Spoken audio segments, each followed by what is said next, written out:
Well, the World Health Organization says Uganda has one of the world's highest malaria transmission rates. Well, one Ugandan woman has developed an innovative way to save thousands of lives in her home country. She's hoping to protect Ugandans from malaria with soap. Africa 54's Esther Githui-Ewart has the story. Joan Nalubega grew up in an orphanage in Uganda. She often suffered from malaria and wondered if there was a better way to protect herself and those around her. That question motivated her to come up with a range of soaps to help fight the spread of the deadly disease.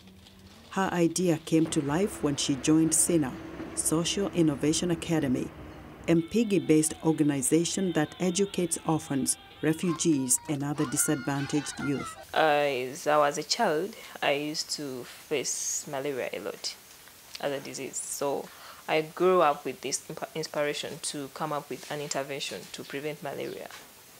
And so when I joined SINA, and through the mentorship and the coaching, I was like, I grew up with this motivation. Though it seems impossible, let me find a possibility for it to come to life. Nalubega says she had noticed that most malaria repellent products, such as sprays, were targeted at tourists.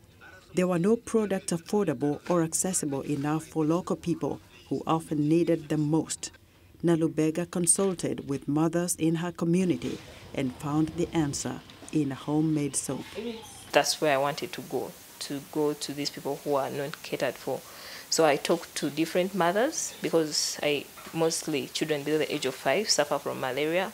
I talked to different mothers in Mpigi, in the rural community where I stay. And so I used to interact with them a lot, and I could ask them which product you think can be accessible. We are looking for a product that they can access easily, a product that is easy to use, and a product that every household uses.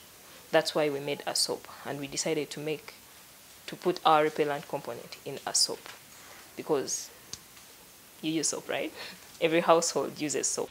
Nalubega makes her soaps here at a workshop in Mpigi district. She mixes sodium hydroxide with either palm or olive oil and a variety of other oils. Her magic ingredients? The repellent component, which includes citronella and lavender. We put olive oil, then we put coconut oil, then we put other oils, then at last we put the repellent component. So the citronella, the lavender, and all those other oils that we use for blending the repellent component.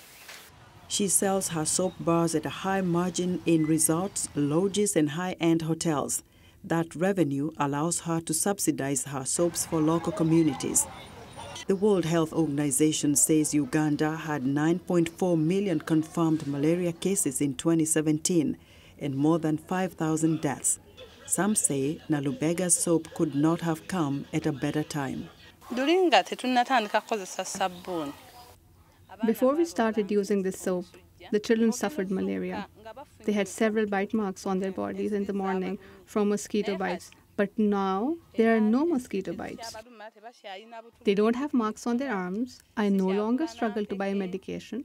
The soap has helped me, yet I don't know what ingredients were used. However, it's better than the previous one. Last year, Nalubega received $5,000 from the Tony Elumelu Entrepreneurship Program to help get her business off the ground. This year, she's running for the Anzisha Prize, an award for young African entrepreneurs. Nalubega hopes to reduce the burden of malaria in her country by 20% over the next 5 years. She stays in regular contact with hospitals and communities to monitor the effects of her invention. One woman using her mind to change circumstances, making a difference and saving lives in her community and her country, one bar of soap at a time. Esther Githui-Ewart, VOA News, Washington.